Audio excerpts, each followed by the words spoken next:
을 의지하고 용감히 행하리니라는 제목으로 말씀 함께 살펴보겠습니다. 오늘 본문 시편 108편은 다윗의 찬송시입니다. 1절에서 5절까지는 다윗이 하나님을 찬양하는 부분으로 구성되어 있는데요. 마음을 정해서 찬양하고 마음을 다하여 찬양하며 비파와 수금으로 찬양하고 새벽부터 찬양하며 하나님의 영광을 찬양합니다. 이렇게 마음껏 하나님을 찬양한 다윗이지만 6절에서부터 그 태도가 변하는 것을 볼 수 있습니다. 6절 말씀 제가 읽겠습니다. 주께서 사랑하시는 자들을 건지시기 위하여 우리에게 응답하사 오른손으로 구원하소서. 아멘. 본문은 개인 탄식시 57편과 공동체 탄식시 60편을 재인용한 탄식시입니다. 하나님께 자신의 형편을 하소연하여서 도와주기를 사정하는 내용이라고 볼 수 있습니다. 이것을 봤을 때 5절까지 다윗이 최선을 다해서 모든 것을 다해서 찬송하고 있기는 하지만 그것은 단순히 다윗의 현재 상황이 좋기 때문에 찬양하고 있는 것이 아님을 알 수 있습니다. 오히려 어려운 상황 가운데에서도 하나님을 찬양했던 것으로 보이죠. 그리고 6절에서 방금 함께 읽었던 그 6절 가운데에서 본격적인 다윗의 기도의 목적이 드러나고 있는 겁니다. 다윗의 간절한 기도에 7절에서 하나님이 드디어 응답을 해주십니다. 그런데 네가 기도한 대로 이루어주겠다가 아니라 하나님의 응답 내용이 조금 아리송합니다. 7절 응답 첫 구절을 보시면 내가 기뻐하리라 이렇게 시작을 하는데 이것을 원어로 살펴보시면 이 기뻐한다 가운데에서 승리의 의미를 내포하고 있습니다. 그래서 하나님은 내가 이겨서 기뻐한다라는 뉘앙스로 기뻐하고 계신 겁니다. 하나님은 패배하여서 현재 탄식하고 기도하고 있는 이 백성들에게 현재 두려워하는 이 적이 전혀 문제가 될 것이 없다. 하나님이 이미 그들로부터 승리하셨다라는 것을 선포하고 있는 내용이죠. 그리고 이스라엘과 주변 국가를 여러 가지 비유를 통해서 이제 말씀하십니다. 하나님은 세겜을 나누며 숫곡 골짜기를 측량하십니다. 이 모양은 마치 주인이 자기의 땅을 마음대로 행하는 그러한 모습처럼 보이죠. 그리고 길르앗과 므낫세도 내 것이다 라고 직접적으로 이야기하십니다. 여기서 드러나는 세겜, 숫곳, 길르앗, 므낫세 이 모두 다 북이스라엘 지역과 연관되어 있습니다. 그리고 이어지는 에브라임은 내 투구 즉 나의 무기이며 유다는 나의 규다, 나의 권세를 상징하는 것이다 이렇게 이야기합니다. 패배하여 탄식하고 있는 그 이스라엘 백성에게 염려 말라는 당부이며 적군으로부터 내 것이기 때문에 너희에게 반드시 승리를 줄 것이다 라는 것을 확신시켜주고 있는 부분입니다. 그리고 이 점을 강조하기 위해서 9절에서는 이제 모압과 에돔과 블레셋에 대해서 언급을 하고 있습니다. 이 나라들, 이 세 나라들은 모두 다 이스라엘을 포위하고 있는 나라입니다. 그리고 이스라엘의 전통적인 적이라고 대표되는 국가이죠.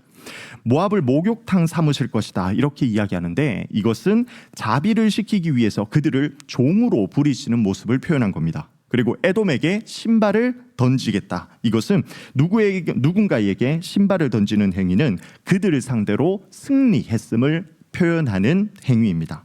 그리고 블레셋 위에서 외치리라 이야기하는데 블레셋을 격파하고 그의 위에서 승전가를 외치는 모습을 보여주고 있는 겁니다.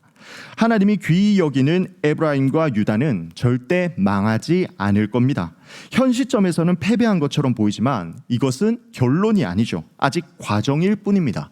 최후에는 반드시 승리할 겁니다. 왜냐하면 전쟁은 하나님께 속했고 그 전쟁을 주관하고 계시는 하나님이 이스라엘을 넘겨주지 않을 것이기 때문입니다. 그래서 이스라엘은 이방 국가로부터 승리할 수밖에 없습니다. 그들의 강함이 이유가 아니라 하나님의 강함이 그들과 함께하기 때문이죠. 그래서 하나님의 응답 7절에서 9절까지 이어지는 이 구절은 내가 승리하리라 승리함으로 기뻐하리라로 시작하여서 승전가를 외치는 것으로 끝나는 것을 볼 수 있습니다. 저자는 이렇게 다윗은 하나님께 승리에 대한 응답을 받았습니다. 그러나 여전히 고민에 빠져 있는 모습이 드러납니다. 에돔을 정복하고자 하지만 자신이 없습니다. 왜냐하면 에돔의 성들이 참으로 견고하기 때문입니다. 하나님의 응답 후에 만약 저 에돔의 성들이 무너졌다라는 이 소식이 들려왔다면 자신감 있게 나아갈 수 있겠지만 그들의 성들은 여전히 견고한 상태로 남아 있습니다. 심지어 지난번 전쟁에서는 이러한 견고한 성을 상대로 해서 패배했죠. 하나님께 승리에 대한 응답을 받기는 했지만 현실 상황 가운데에 변한 것이 없기 때문에 여전히 다윗은 자신이 없었습니다. 그러다 다윗은 이전에 패배했던 이유를 11절 가운데에서 깨닫게 됩니다. 바로 주님께서 함께하지 아니하셨기 때문입니다. 이스라엘은 하나님 도움 없이 전쟁에 나갔고 당연히 견고한 성읍에 패배하게 되었죠. 그리고 12절에서 이제 하나님의 도우심을 요청합니다. 그 이유는 사람의 구원이 헛되기 때문입니다. 하나님의 도우심에 비교할 때 사람의 도움은 무의미함을 깨닫게 되었습니다. 하나님의 도우심이 사람의 도움보다 크다 혹은 효과적이다, 더 좋다, 이러한 차원이 아닌 거죠. 하나님의 도우심과 사람의 도움을 비교하면 사람의 도움은 아무런 의미가 없을 정도로 미비한 겁니다. 그만큼 하나님의 도움이 가장 확실한 것이죠. 그리고 이제 결론을 내립니다. 그의 의지를 다지는 마지막 13절 결론이 나옵니다. 우리 13절 말씀 함께 읽겠습니다. 시작. 우리가 하나님을 의지하고 용감히 행하리니 그는 우리의 대적들을 밟으실 자이심이로다. 하나님은 가장 압도적인 도우심입니다. 그래서 다윗은 이제 하나님을 분명하게 의지할 것을 다집니다. 그 이전에는 낙담하고 세상을 바라보며 그 견고한 에돔 성읍을 바라보며 두려워 떨었지만 이제는 하나님 때문에 용감히 행할 수 있는 것이죠. 왜 그렇습니까? 압도적인 그 하나님이 우리의 대적들, 그 에돔을 밟으실 것을 이제 확신하기 때문입니다. 하나님을 믿으면 직장 동료들이 바보 취급합니다. 돈 벌어야 할 시간에 교회에 나와서 그 교회에 가면 매출이 하락할 것 같기도 합니다. 정직히 행하는 것은 나만 손해보는 것처럼 보이죠. 남들도 그렇게 다 하니까 나도 적당히 적절하게 나의 야망과 욕망과 욕심을 채워가면서 살아갑니다. 그렇게 하나님을 믿지 않는 사람들과 다르지 않은 모습으로 세상을 살아가게 되었죠. 그렇게 살다 보니 남들만큼 혹은 남들보다도 더욱 성공하게 되었습니다. 그리고 그때 하나님께 영광과 감사를 돌립니다. 이러한 모습이 과연 오늘 본문이 약속하고 있는 이미 승리하신 하나님, 자기 백성에게 승리 주시는 하나님의 모습이, 응답의 모습이 이러한 형태로 살아가는 것이 맞을까요? 이스라엘 백성이 영토 문제로 이방 민족과 전쟁하는 것은 단순히 영토 확장의 문제가 아닙니다. 하나님은 이스라엘 영토뿐만 아니라 이방 모든 나라까지 이미 소유하고 있는 하나님이신 거죠. 때문에 이스라엘이 전쟁에서 승리하는 것은 영토가 확장된 것 그 자체가 하나님이 받으시는 영광과는 무관함을 의미합니다. 이미 이스라엘이 그 영토를 차지하든 안 하든 이미 모두 다 하나님의 것이기 때문입니다. 이스라엘 백성들이 이방인들을 정복하는 것은 영토 확장뿐만 아니라 이방 신으로부터의 승리를 의미합니다. 이방인이 하나님 나라의 백성으로 들어오게 되는 것, 즉 하나님 나라의 확장, 이것이 중요한 초점인 거죠. 구약의 이스라엘은 하나의 국가적 차원의 의미를 넘어서 하나님의 백성입니다. 즉 오늘날 교회의 차원으로 이해되는 것입니다. 이러한 차원 가운데에서 이제 우리의 승리도 점검해 보아야 합니다. 오늘날 성도들이 자신이 성공한 것에 대해서 하나님께 영광을 돌립니다. 그리고 사실 그 영광 돌리는 고백 자체는 아주 아름답다라고 말할 수 있겠습니다. 그러나 그 과정에서 그 영광 돌리는 그 순간까지의 과정 가운데서 하나님께서 기뻐하시지 않는 방법으로 취한 승리라면 과연 하나님께서 이러한 영광을 받으실까요? 그렇지 않습니다. 하나님께서 있어서 중요한 것은 단순히 영토 확장이 아니라 하나님 나라의 확장이라는 것을 우리는 기억해야 합니다. 때문에 하나님께 영광 돌립니다 라는 이 고백은 성공이라는 결과로만 판단되는 것이 아니라는 말이죠. 때문에 오늘날 우리에게 있어서 하나님이 기뻐하시는 참된 승리는 과연 무엇인가, 이에 대해서 정확하게 정리할 필요가 있는 겁니다. 그리고 저는 그 답을 요한 1서 5장 3절과 4절 가운데에서 찾을 수 있었습니다. 요한 1서 3절 4절 말씀 우리 함께 읽겠습니다. 시작. 하나님을 사랑하는 것은 이것이니 우리가 그의 계명들을 지키는 것이라. 그의 계명들은 무거운 것이 아니로다. 무릇 하나님께로부터 난 자마다 세상을 이기느니라.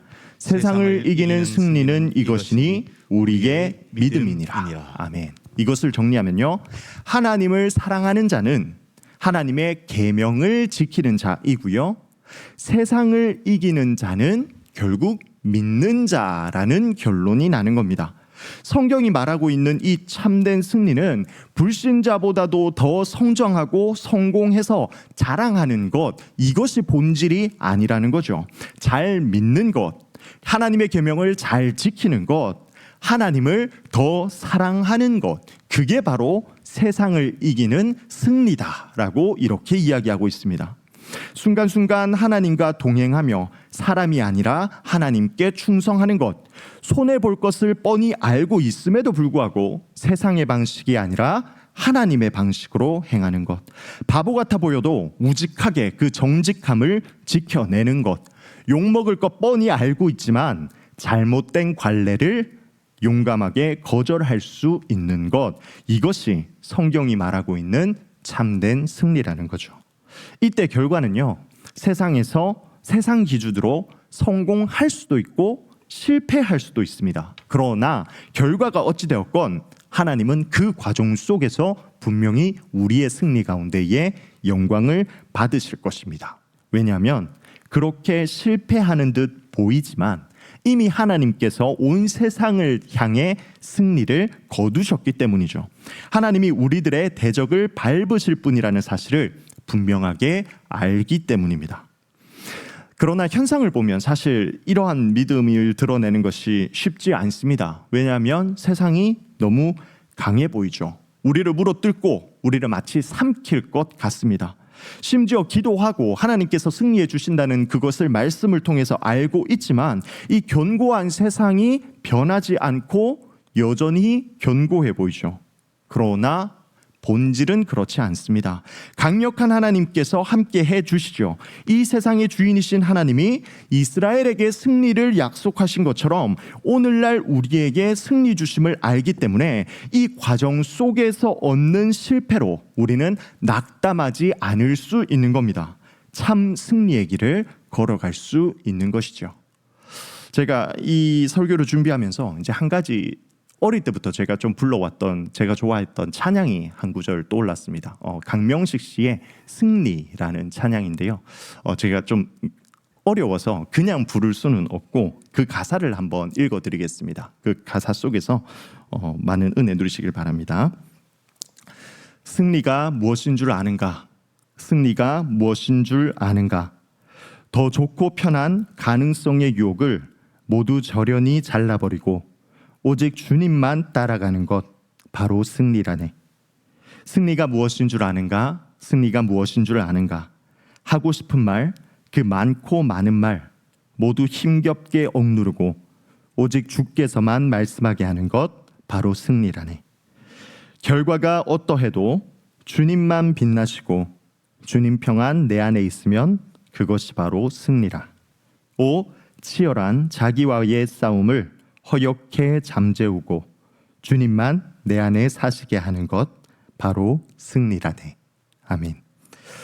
우리 모든 성도님들이 세상의 성공이 아니라 하나님의 승리를 바라보기를 소망합니다. 또한 이 승리를 우리 다음 세대들에게 잘 가르치고 이 승리를 전달하는 역할을 잘 감당할 수 있는 우리 대구 동성의 모든 교사와 또 모든 성도님들이 되시기를 간절히 소망합니다. 아멘. 우리 이 시간 함께 통성으로 기도했으면 좋겠습니다. 우리 다음 세대